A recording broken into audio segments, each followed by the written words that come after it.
Well, good morning, everyone, and thank you very much to the spokesperson office and to the UN Press Corps in New York for welcoming us here in your press briefing room at UN headquarters. We're pleased today to have with us Ambassador Omar Zniber, who's the permanent representative of Morocco to the United Nations in Geneva. Ambassador Zniber will speak to you today in his capacity as President of the UN Human Rights Council for the year of 2024, a role he was elected for last January by members of the UN Human Rights Council. So Ambassador Zniber conducted a mission this week in New York to UN headquarters, during which he met with several UN officials, representatives of member states and civil society. And he will tell you more about the achievements as well as the challenges that the Council faces, the priorities of his presidency, and how the work of the Council can be enhanced and the collaboration with UN bodies here based in New York. So Ambassador Zniber will deliver brief opening remarks and will then take your questions.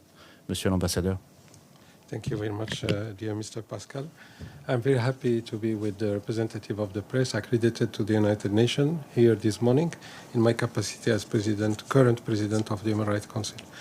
I am here in New York, as you may know, of course, to present the report, which has been done just a few minutes ago before the General Assembly, but also to develop many other contacts with the leadership of the organization itself, the Secretary General, some of his assistants, and also the leaders of the commissions involved in the work of the Council.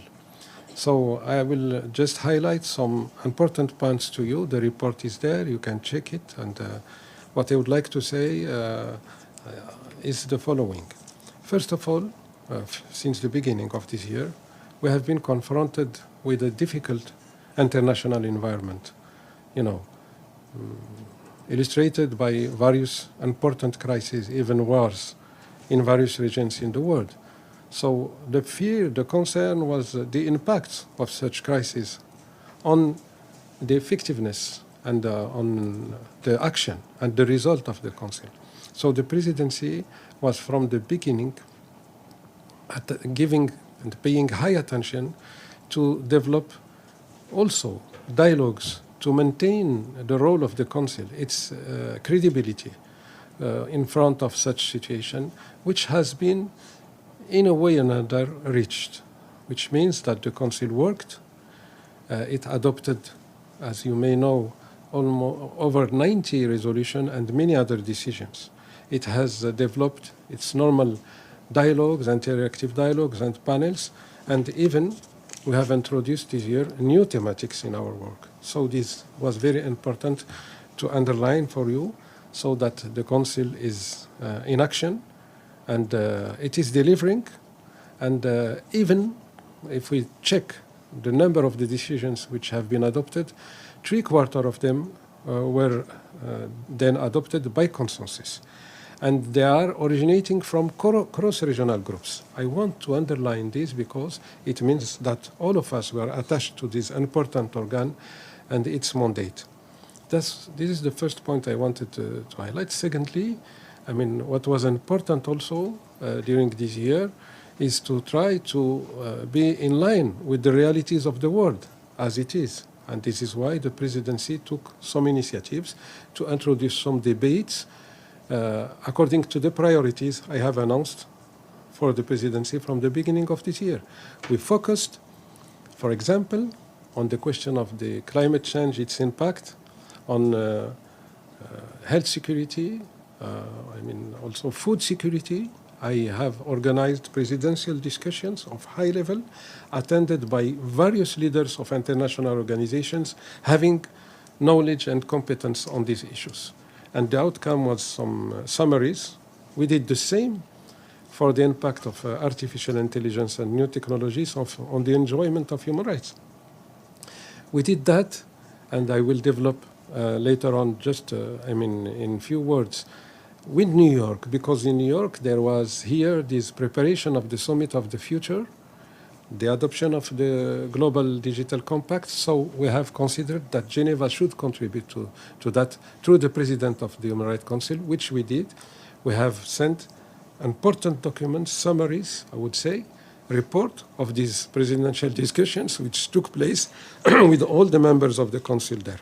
And for me, it is important to underline that because the coordination between Geneva and New York is of essence, and we have to care about that to develop it more. That was the issues I discussed here this week with the various interlocutors I already presented.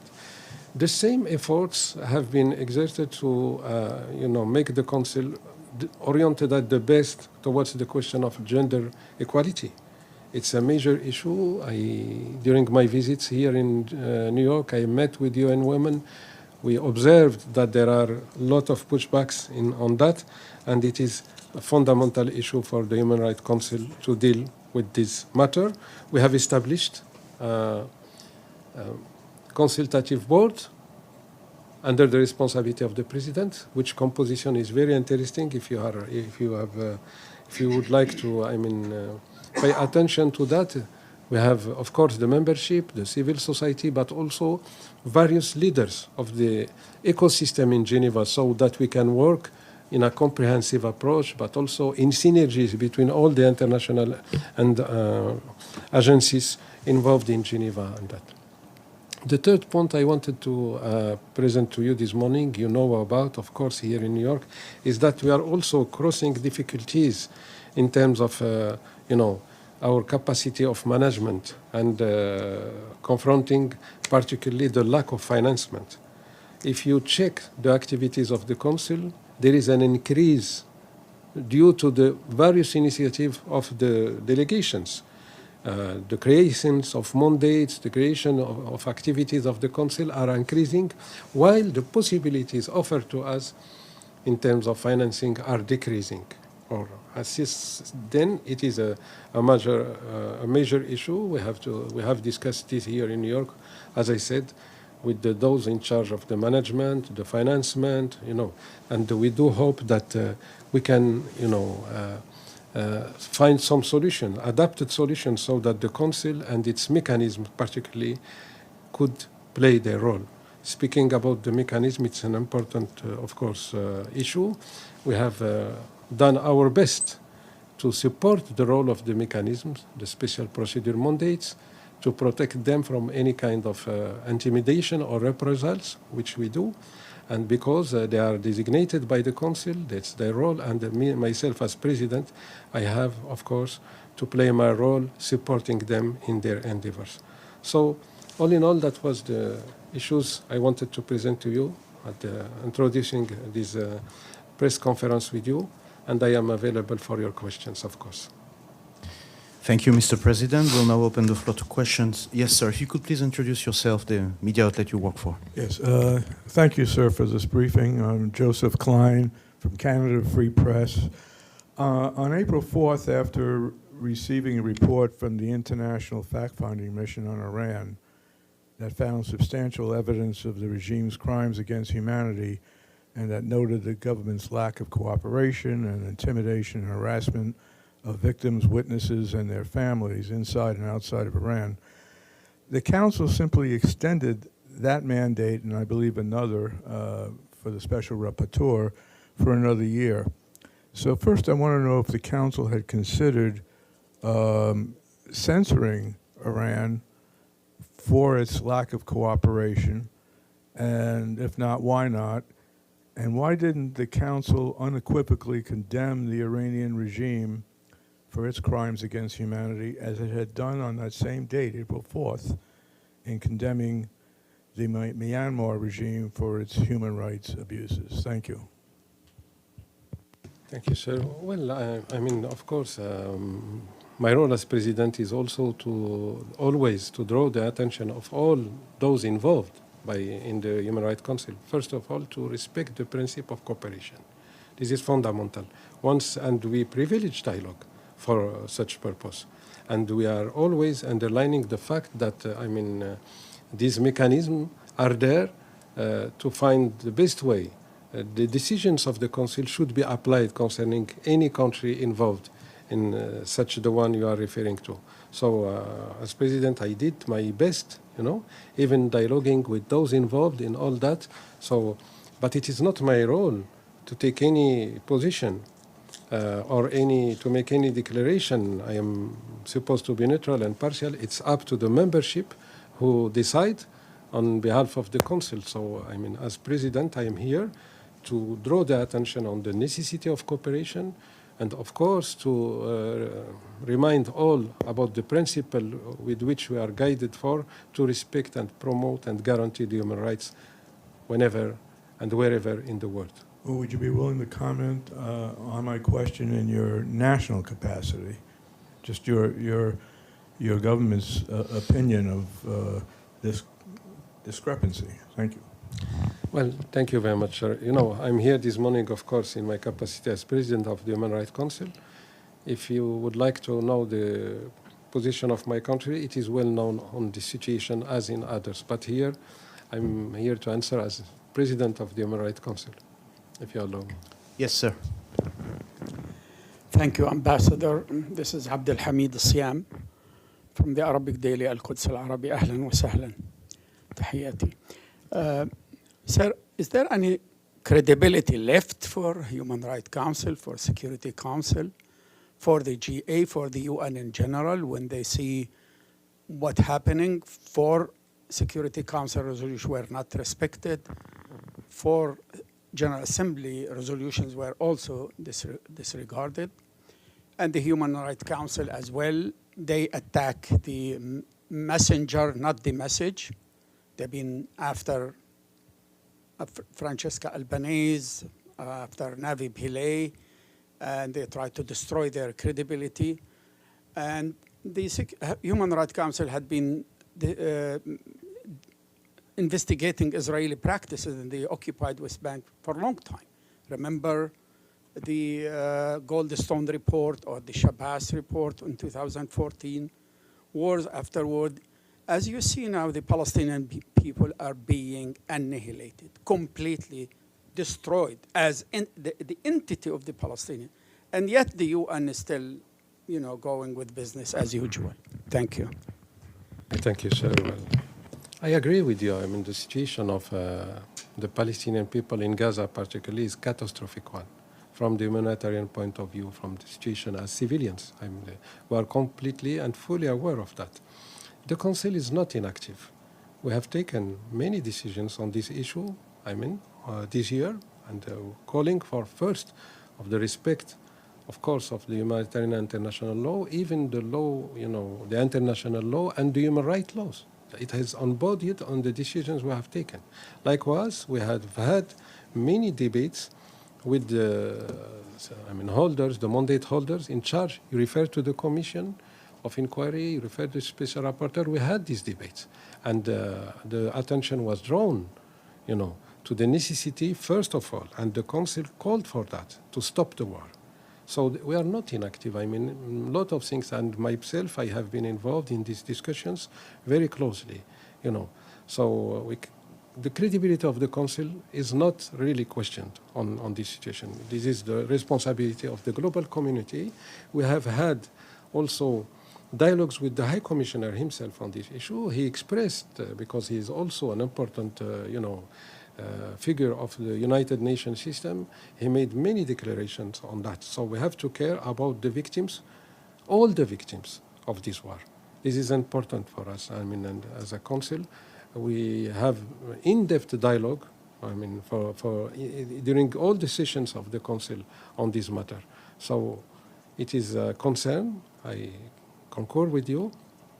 But as far as the Human Rights Council, I do consider that probably it has not done in a perfect way in that.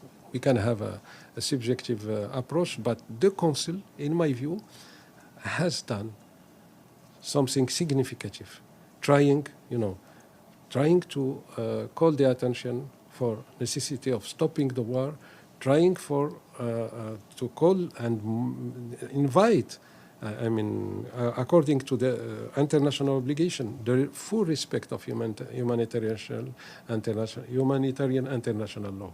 So, I mean, as far as the special rapporteur you referred to, I would like to say also that we, and myself as president, I condemn clearly, the unacceptable attacks against a person, and particularly those holding mandate from the Human Rights Council.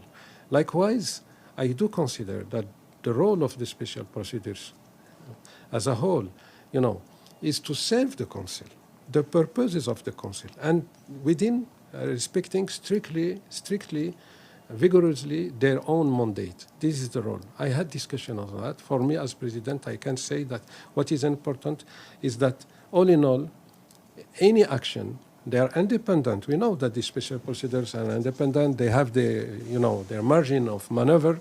Nevertheless, you refer to the credibility. We are attached to this credibility. We are attached to the fact that all those who have to play a role should care about the credibility of the Council and the efficiency of the Council when confronting such situations. Yes. Gabriel Elizondo, Al Jazeera English. Thank you. Thank you for the briefing. My question is a little bit of a follow-up on that. Special rapporteurs are oftentimes under pressure, to put it mildly, but it's been particularly the case this year with Francesca Albanese, as you well know. She's been attacked both personally and professionally. What more can the Council do to guarantee all special rapporteurs work freely and without intimidation? Well, sir, I just answered this question. Where myself, of course, it is one of important issues. During one debate we had with this person, an interactive dialogue in Geneva, I called the attention personally, to the respect which is, due to her in the room. Well, now, what can the Council do more is to draw the attention that any special rapporteur has also to respect the code of conduct. And I am in dialogue. They, as you may know, they have an internal procedure of organization. All the special rapporteurs, they have a committee of coordination, which is following this situation. They will probably, according to what I know, voice on this matter. Earlier than later, and I am in contact with them. And I do my best again to draw the attention for the respect. There is no question about that. To respect the person, not to attack the person, because for us this is unacceptable. Nevertheless, as president, aiming to serve the purposes of the Council, the decisions of the Council taken within the mandate which Mrs. Albanese is working for, to be, oriented toward the results more than any kind of controversy or confrontations. Yes, Dulcie Lineback, Press Bleu. Yeah, thanks very much. So in light of what you just said, given that the U.S. is a member of the Human Rights Council and has called her unfit for her post, what's your response to that? Does that undermine her work, that a member of the Human Rights Council says she shouldn't have the job and the job shouldn't even exist? And I have a few other questions. Thanks. Thank you, Madam. The special mandate holders are designated by the Council, not by the President. So it's up to the Council. If any decision is to be taken, if delegations would like to introduce any initiative, the President is here just to fix that the norms are respected. But they are not designated by the President. They are designated by the Council. And it is up to the Council to give any follow-up it would like to give to such situation. So in theory, the Human Rights Council members designated her, yes. The 47 members, including the United States. It was and there is an advisory committee which select the candidates for any mandate. Then these are proposed to the discussion, and the proposals are advanced to the President of the Council on the basis of its consultations of all the regional groups, all those involved, and then the President make proposals for nomination. And it is the Council which decide at the end who to nominate. Okay, so can I assume that the U.S. agreed to her nomination, given what you just described, the process? If I'm not wrong, the session during which she was elected, the U.S. were not yet member of. It was in 2022. Oh, the U.S. was not a member It then. was not a member. If I can add, the United States was a member of the Council in 2022, and the appointment of special procedure mandate holders at that time was proposed for adoption to the members of the Council, and there was no opposition or no. It was a adoption, an appointment without a vote. Thanks very much. Thank you. Yes, sir. Yeah, I just want to follow up on this question about Ms. Albanese because there's certainly sufficient evidence in the record of her very strong anti-Israel bias for comments that she's made over the years. So I'd like to know, is there any vetting process done by the Human Rights Council staff or members themselves, your office, to try to assess and evaluate the objectivity of these special rapporteurs before they are voted upon? Thank you. As I said, sir, there is this coordination committee. From what I know, they are seized by the matter. They are discussing this issue. We will know.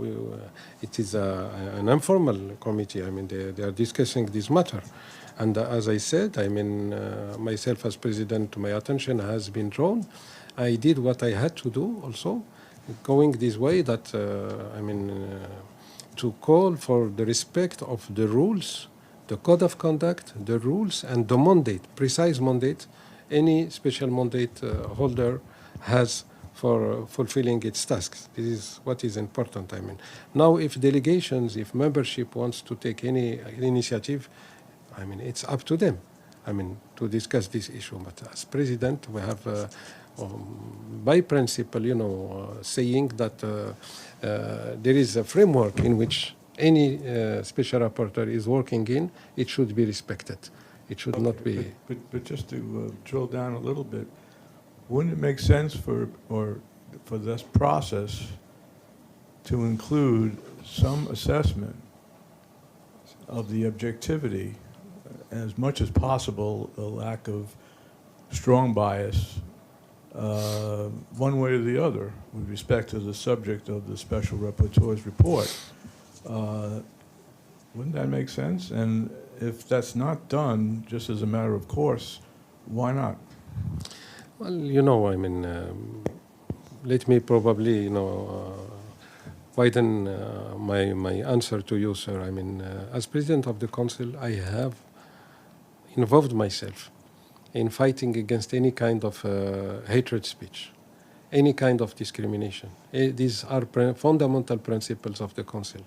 I participated even to some open events where I clearly condemned any kind of anti-Semitism or, hatred towards any other religion. So the president is there also by showing that he's engaged on protecting the credibility of the council. Again, I insist on that. The work of the council, not to be, drawn in controversies which are not to the benefit of the work of the council. So this is, or to any behavior, which is not in line with the, first of all, to favor the dialogue, the respect of each other, and not to behave in a way to create hurdles in front of the council achieving its goals. Yes, sir. Thank you again, Abdul Hamid. Sir, there is an area where human rights are being abused again and again, yet the council is almost blinding itself from this area, which is Kashmir. During Zayd bin Ra'ad al-Hussein, there was the first report on the atrocities committed by the Indian forces in Kashmir. And I don't think that report has been, it was updated during Navi Pillay when she was the High Commissioner for Human Rights. But then there is silence. Now the Indian forces have almost 800,000 troops there. People are being arrested, killed, there is summary execution, rape, etc. Yet the council is not paying much attention to that region. Why is that? First of all, I mean, the issue you're referring to is advanced in many of our debates by various stakeholders. It's up again to any delegation wishing to advance a subject to take the initiative. It can be discussed. It can be, the purpose of consultations. This is our processes, and then that is the council which decide. I mean, the president is here to organize these processes at the best way, and to facilitate the dialogue, to organize the consultations, and to draw the attention. I mean, if I have to be involved in that the council take the right decision in accordance with, our obligations, international obligation, in accordance with our the goals and purposes of the council. Do we have more questions from the room? I don't see any questions online. Mr. President, do you have any concluding remarks that you would like to deliver? I would like to say, that what is important for us, all of us, is to strengthen the role of multilateralism globally. The Human Rights Council is a fundamental organ. This is the main one of the United Nations to care about the promotion, the guarantee of human rights. We don't have enough time this morning. Of course, these issues you have raised are important, serious, but if you see and you check the scale of our activities, the thematics we are discussing, the decisions we are taking, and also the involvement of all the membership of the Council with the civil society, I draw the attention on that, the role of the High Commissioner, Mr. High Commissioner himself, his secretariat, many significant fundamental efforts are deployed to make the international community answering its duties at the best. We have done, and still a lot to be done, of course. For me, what is important is to strengthen the coordination between New York and Geneva, to limit the polarization, to limit the politicization of our debates. This is important. The more we stick to the fundamental principles, norms, and legal engagement we have, the better it is. I thank you so much. Would it be possible to get a transcript for us? I think you will have to rely on the webcast. We don't have the capacity. Yeah, I'll check with the spokesperson office if they do have a transcript of this. Very much. Well, thank you, Ambassador Zniber. Thank you all for attending this press conference and for your interest in the work of the Council.